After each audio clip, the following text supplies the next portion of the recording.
Cześć, tym razem jesteśmy w Dublinie. No i przylecieliśmy do Dublina. Mamy końcówkę grudnia. Spędzimy tu parę dni. Zapraszamy na wycieczkę. Szczęśliwego Nowego Roku.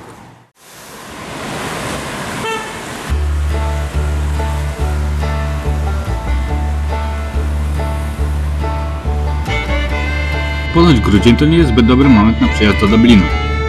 Nas jednak nie odstrasza żadna pora roku. Przybyliśmy między świętami a Nowym Rokiem i mamy zamiar miło spędzić czas. Z lotniska zabiera nas autobus linii Dublin Express, w sumie prawie pod sam hotel.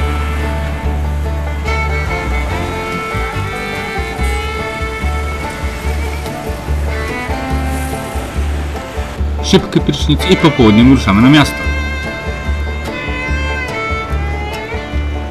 Są tacy, którym Dublin się nie podoba. Nas póki co cieszą dekoracje handlowe ulic Henry Street czy głównej alei miasta O'Connell Street.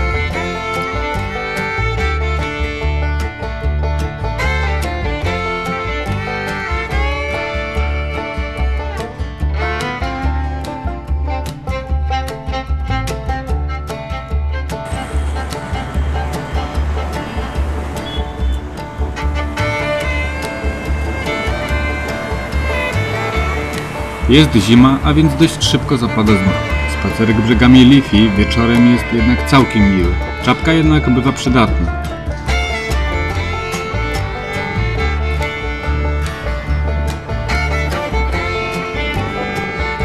Most Samuel Beckett kształtem przypomina harfę, narodowy symbol Irlandii.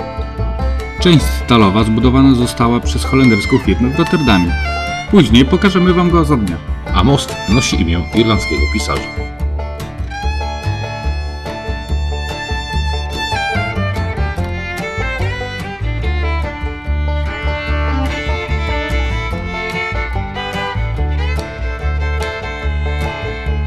Grzechem byłoby przyjechać do Dublina nie odwiedzając dzielnicy Temple Bar.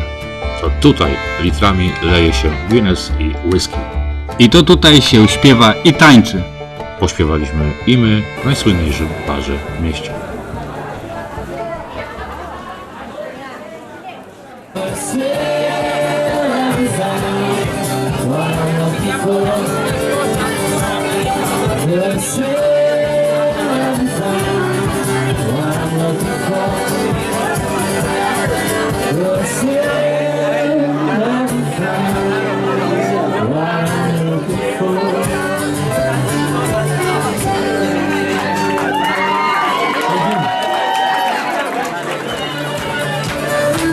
So you're my wife, the little girls are talking, dance up to you, and it's your friend, it's full of you, there's a real bad guys, not to get in, not get to I lost my heart to power again.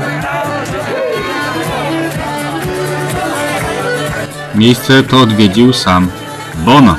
Cała dzielnica przesiąknięta jest rozrywką. Nazwa obszaru pochodzi z XVII wieku, dzięki rodzinie Temple i rektorowi uczelni Trinity College Sir Williamowi Temple, który zamieszkiwał okolice.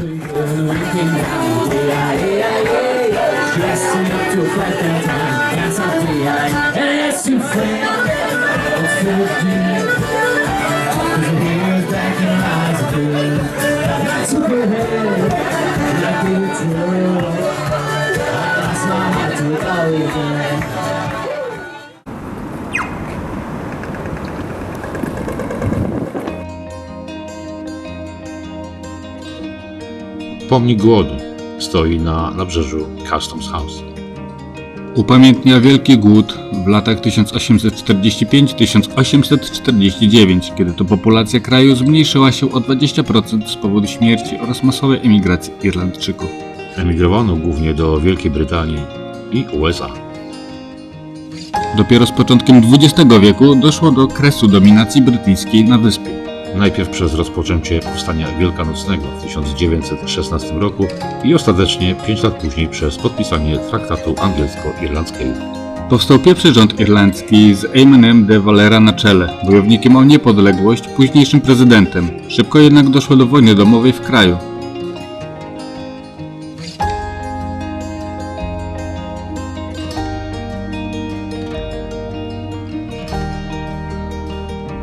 Pamiętacie teledysk grupy U2 Pride in the Name of Love? Pamiętacie z jego kadr te dwa kominy? Jesteśmy w dzielnicy doków portowych. Dzielnicy, gdzie słynna grupa U2 nagrała m.in. swą najsłynniejszą płytę The Joshua Tree. Spróbujemy pójść tamtym śladem.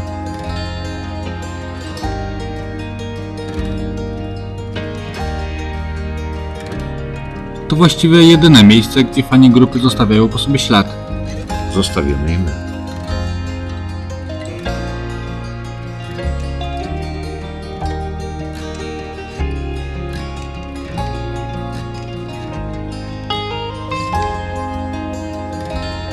Słynne Hanover Case Studios było ostoją zespołu przez ponad 20 lat. Niestety już nie istnieje. Nie istnieją też ściany, na których fani zostawili graffiti. Niestety przegrano z nowoczesnością miasta. Tuż nieopodal znajduje się natomiast Windmill Lane Studios, serce irlandzkiej muzyki, po którym możecie zarezerwować sobie wycieczkę. We wspomnianym starym Hanover Free Studio nagrywali m.in. tacy irlandzcy artyści jak Van Morrison, Elvis Costello, Sinead O'Connell czy The Cranberries. Studio ściągało też muzyków ze świata: The Rolling Stones, Kate Bush, AC/DC, David Bowie, R.E.M., a nawet Metallica czy Depeche Mode. Fani wciąż żyją nadzieją, że w dzielnicy powstanie w końcu monument grupy U2. Największej wizytówki muzycznej kraju, grupy będącej świadkami oraz twórcami budowania się nowej, silnej Irlandii.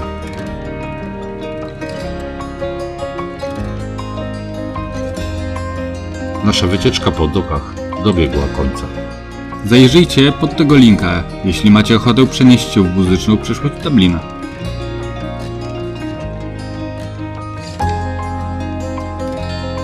Jeśli ten monument kiedykolwiek powstanie, będzie okazja, by znów odwiedzić Dublin. Póki co zostały w pamięci wielkie koncerty i pamiątkowe bilety z nich.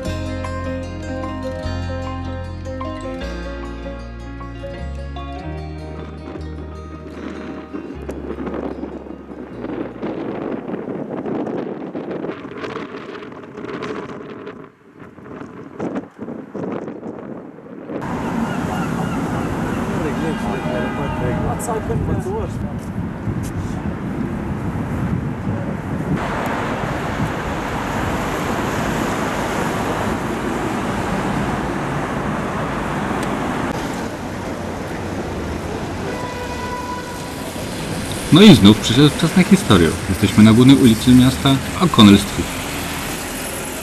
Daniel O'Connell to irlandzki polityk i przywódca narodowy. Stał się symbolem w dążeniu do niepodległości. Nie zdołał jednak osiągnąć swego celu, pełnej autonomii kraju. Z kolei James Larkin zapisał się jako socjalistyczny polityk Partii Pracy. Dorastający w ubóstwie i mający się różnych prac także stanowi jeden z symboli kraju. Jego życiorys, jak to w polityce, ma także i ciemniejsze strony. The Spire, czyli iglica Dublina. To 120-metrowy pomnik zbudowany w miejscu dawnego filaru Nelsona. Widzicie go na zdjęciu po prawej. The Spire stoi tuż koło głównej poczty. Razem tworzą kolejną ważną kartę w historii kraju. Sam budynek poczty to ukryty klejnot architektoniczny. Jeżeli przyjrzycie się dokładniej z zewnątrz, dostrzeżecie ślady po kulach. Budynek poczty był siedzibą rebeliantów podczas powstania wielkanocnego w 1916 roku. W środku znajduje się muzeum. Warto wejść także do holu głównego, by na chwilkę poczuć się jak w jakimś filmie z początku XX wieku. Wbrew temu, co myśli wielu, Irlandia to nadal bardzo katolicki kraj. No, to, że wolą indyka na święta niż pierogi z grzybami, to niczego im nie ujmuje.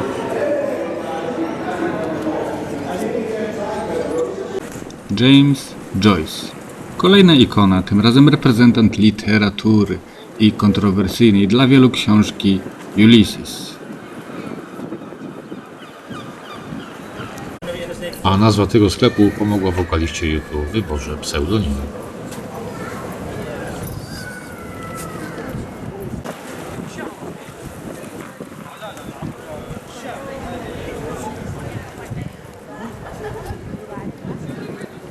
Jeżeli chcecie jakieś pamiątki z Irlandii, to polecamy ten sklep Carol's Irish Gifts. Tutaj są towary irlandzkie, wyprodukowane tutaj i najfajniejsze miejsce, aby jakąś pamiątkę stąd nabyć. Trochę zimno, na dworze czas troszeczkę się ogrzać, a więc kubek ciepłej kawy i ciasto. To jest rozmiar kawy. Jak żona.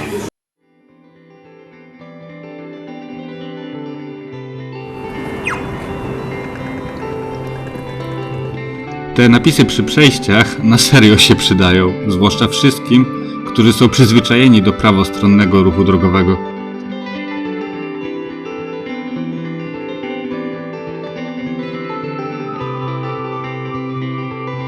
Trinity College to irlandzka uczelnia założona w 1592 roku, początkowo z zakazem wstępu dla innowierców. Zakaz ten został zniesiony dopiero w 1793 roku. Studiował tu m.in. Oscar Wilde, czy wspomniany wcześniej patron mostu w Dublinie Samuel Beckett, autor Podróży Gullivera, czy późniejsza pierwsza kobieta na stanowisku prezydenta Irlandii, Mary Robinson i Bram Stoker, dzięki któremu poznaliśmy postać Drakuli. Biblioteka Narodowa Irlandii, tak zwana Księga Skells, jest tutaj na stałe przechowywana od XVII wieku.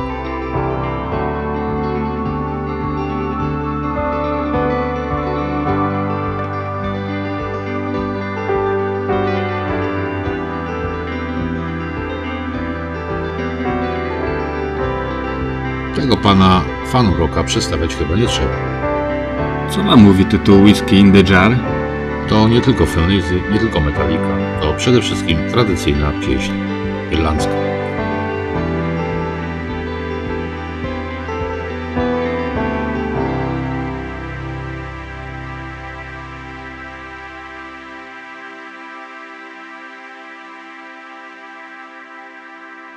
No i docieramy do Grafton Street, dawniej ulica drogich sklepów.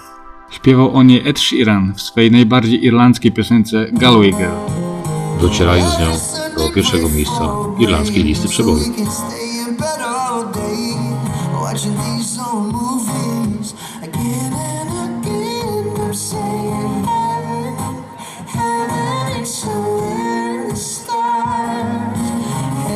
Muzycznych doświadczeń w Dublinie nie ma końca, czego doświadczamy i my, wspierając ulicznych muzyków.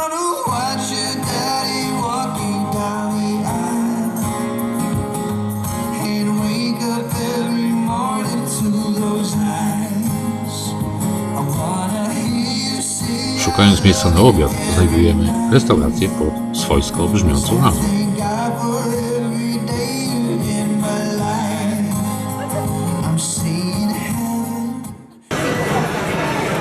Pana tradycyjny irlandzki gulasz z jagnięciny.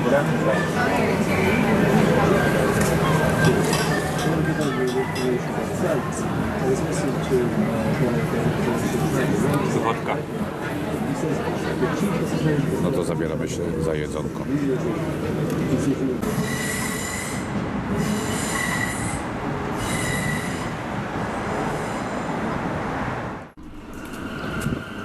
Nazajutrz po sytym irlandzkim śniadaniu zwiedzania ciąg dalszy.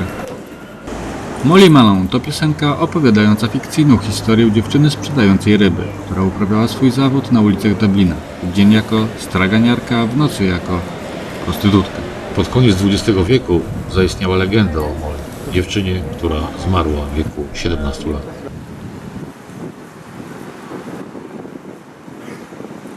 Zaglądamy do Little Museum. Trafiamy na wystawę o U2. Znów YouTube. Ten film na pewno jest w Dublinie?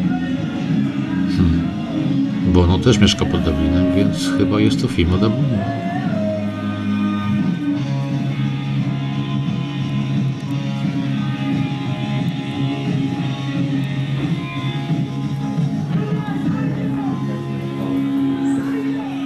You're very welcome back to the Little Museum of Dublin U2 exhibition. That was U2 live at the Dandelion Market, Dublin, early 1979. Can you believe it? Dzięki pani przewodnik z Little Museum poznaliśmy wiele ciekawostek z historii Irlandii. O pisarstwie wspomnianej wcześniej przez nas James Joyce, o ważnych wydarzeniach i postaciach historycznych kraju.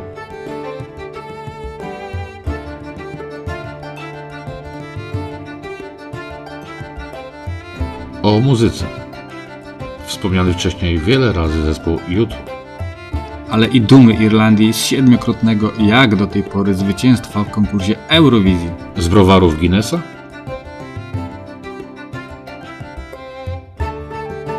I o pierwszej kobiecie prezydent, Mary Robinson. Też wspomnianej wcześniej.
Przyszedł czas na Irish Coffee.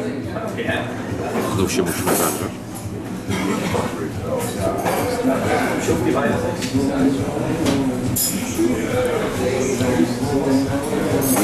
Już jest cieplej. As they fell, some of them fell into heaven, some of them fell into hell. I took shelter from a shower, and I landed in your arms on a rainy night in Soho. The wind was whistling all its charms.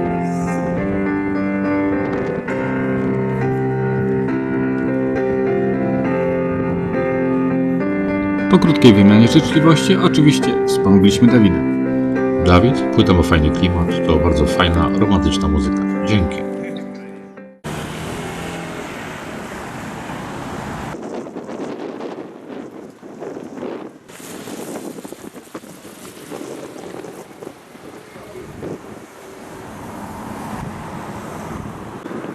Katedra Świętego Patryka to jedna z 2 świątyni kościoła Irlandii nosząca miano katedry.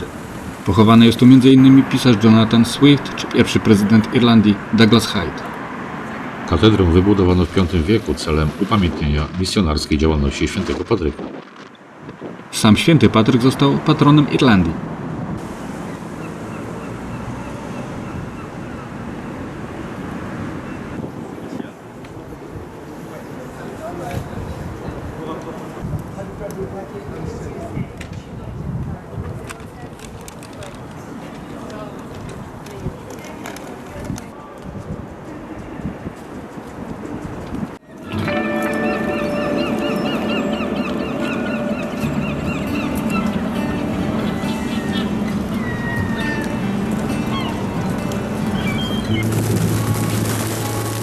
Dublin nie jest trudnym i skomplikowanym miastem do zwiedzania. Właściwie co chwilę można znaleźć się w okolicy rzeki Lee, przecinającej miasto, więc jak potrzebujecie troszkę wytchnienia, to zróbcie to co my.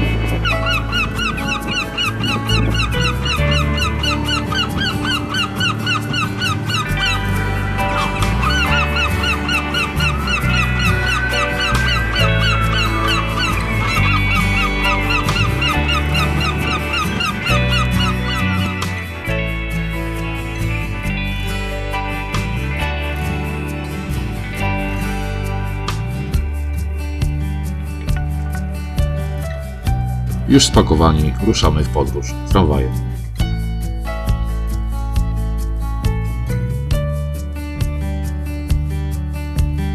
Mijamy browary Guinnessa, z ich drugiej strony znajdziecie Muzeum Guinnessa. Nam już zabrakło czasu na jego zwiedzanie. Podobnie ze słynnym więzieniem, znanym choćby z filmu W imię Ojca. Mamy więc kolejny powód, by wrócić do Dublina.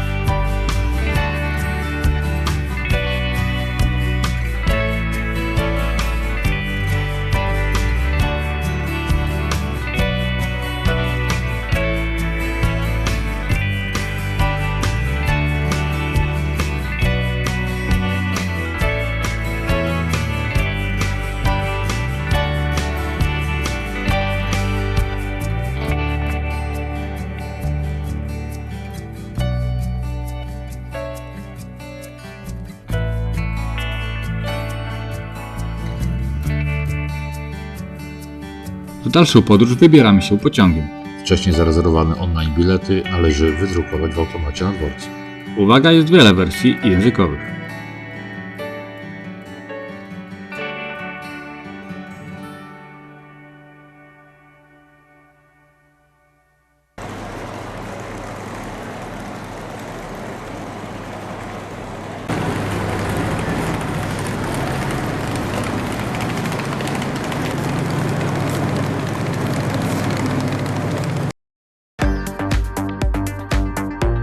Chipsy octowe da się polubić. Wolę to syte irlandzkie śniadanie. Ryba z frytkami też była ok. Wołowina w burgerze lepsza. To jabłkowe ciastko też.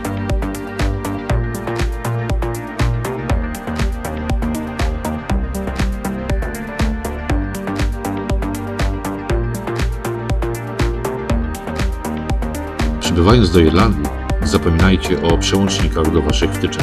Bez problemu kupicie je na miejscu.